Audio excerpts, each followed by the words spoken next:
قرآن عظیم یوں ارشاد فرماتا ہے افحسبتم انما خلقناکم عبثا، کیا تم یہ گمان کرتے ہو کہ ہم نے تمہیں بیکار میں پیدا کیا ہے؟ پہلی چیز، کیا تم یہ گمان کرتے ہو کہ ہم نے تمہیں فضول پیدا کیا ہے، بیکار میں پیدا کیا ہے؟ جیسے کچھ لوگ سوچ کر کے بیٹھے ہیں آج، وَأَنَّكُمْ إِلَيْنَا لَا تُرْجَعُونَ، اور رب تعالیٰ فرماتا ہے کیا تم یہ گمان کر کے بیٹھے ہو کہ تم ہماری طرف نہیں لوٹائے جاؤ گے، ہماری طرف نہیں پھیرے جاؤ گے؟ کیا تم یہ دو چیزیں سوچ کر کے آج بیٹھے ہو؟ تو ان چیزوں کو اپنے ذہن سے نکال دو۔ اللہ رب العزت نے دنیا میں کوئی بھی چیز فضول پیدا نہیں فرمائی۔ تمہاری بات تو الگ ہے، اس نے ایک چھوٹے سے کیڑے مکوڑے کو بھی پیدا کیا ہے تو اس کا اپنا ایک کام ہے، اس میں حکمتیں ہیں اللہ کی۔ انسان، تم تو اشرف المخلوقات ہو، اور آپ کو بیکار میں پیدا کرنا ہو ہی نہیں سکتا۔ اتنا بڑا دنیا کا عجوبہ ہے انسان کہ جسے سمجھتے سمجھتے آج دنیا ہزاروں سال کا سفر کر چکی لیکن اسے سمجھ نہیں سکی۔ مجھے یہ بتائیں، ترقیات کے اس زمانے میں جہاں ہر چیز بنائی جا چکی ہے لیکن دوسرا انسان پیدا کیا نہیں گیا، آج تک دنیا میں روبوٹ تو بنے ہوں گے لیکن تمہارے دلوں کے اندر جو فیلنگز ہے وہ کون ڈالے گا اس کے اندر؟ ایک دوسرے سے محبت کرنا یا نفرت کرنے کے جو جذبے ہیں یہ کون اس مشین کے اندر ڈال سکے گا؟ انسان کو تو اللہ تعالیٰ نے بیکار میں نہیں بنایا، یہ ایک ایسا عجوبہ ہے کہ دنیا کی ساری مخلوقات جتنی بھی اللہ رب العزت کی ہیں ان میں افضل اسے بنایا ہے۔ جب افضل چیز کو کوئی اس طرح سے بیکار میں نہیں چھوڑتا دنیا میں، تمہارے پیدا کرنے کا کوئی تو مقصد ہوگا، کیوں تمہیں دنیا میں بھیجا گیا ہے؟ پہلی چیز یہ ہے کہ بعض لوگ یہ گمان کر کے بیٹھے ہیں میں تو ایسے ہی بیکار میں پیدا کیا گیا ہوں۔ وَأَنَّكُمْ إِلَيْنَا لَا تُرْجَعُونَ، اللہ رب العزت فرماتا ہے کیا تم یہ سوچ کر کے بیٹھے ہو کہ ہماری طرف نہیں لوٹائے جاؤ گے؟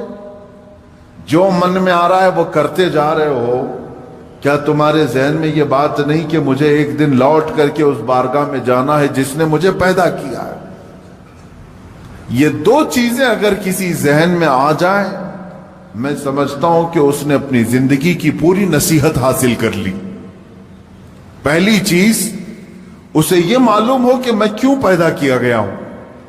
دوسری چیز، اس کے ذہن میں یہ یقین ہو جائے کہ مجھے لوٹایا جائے گا، مجھے لوٹایا جائے گا، ایک جگہ مجھے کھڑا کیا جائے گا، وہ آخری دن ہوگا۔ تو یہ دو چیزیں جس ذہن میں بیٹھ گئیں، نقش ہو گئیں، میں سمجھتا ہوں پھر مزید اسے تقریروں کی بھی ضرورت نہیں ہوگی، مزید اسے نصیحت کی بھی ضرورت نہیں ہوگی۔ اسی لیے میرے آقا صلی اللہ تعالی علیہ وسلم نے ارشاد فرمایا کہ تمہارے درمیان دو نصیحت کرنے والے ہمیشہ رہیں گے، سمجھانے والے ہمیشہ رہیں گے، ایک قرآن پاک ہے اور دوسرے موت۔ موت تمہیں سمجھاتی رہے گی کہ ہر ایک کو لوٹنا ہے اللہ کی بارگاہ میں، ہر ایک کو پلٹ کر کے جانا ہے رب ذوالجلال کی بارگاہ میں۔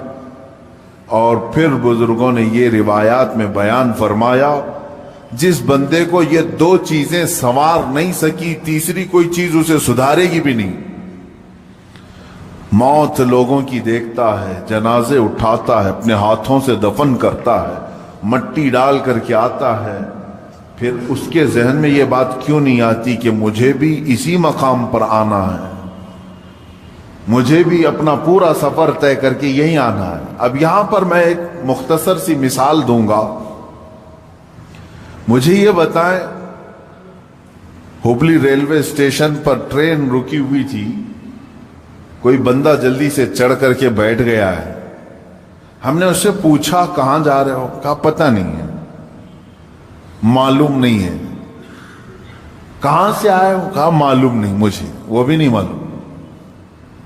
تو آپ کی نظر میں ایسا بندہ کیا ہوگا؟ پاگل ہی تو ہوگا، بیچارے کو یہ بھی نہیں معلوم کہاں سے آیا ہے اور زبردستی چڑھ کے بیٹھ گیا ہے، اسے یہ بھی نہیں معلوم ٹرین جا کہاں رہی۔ دنیا میں یہ دو چیزیں جسے نہیں معلوم اسے بیوقوف نہیں، مہا بیوقوف کہیں۔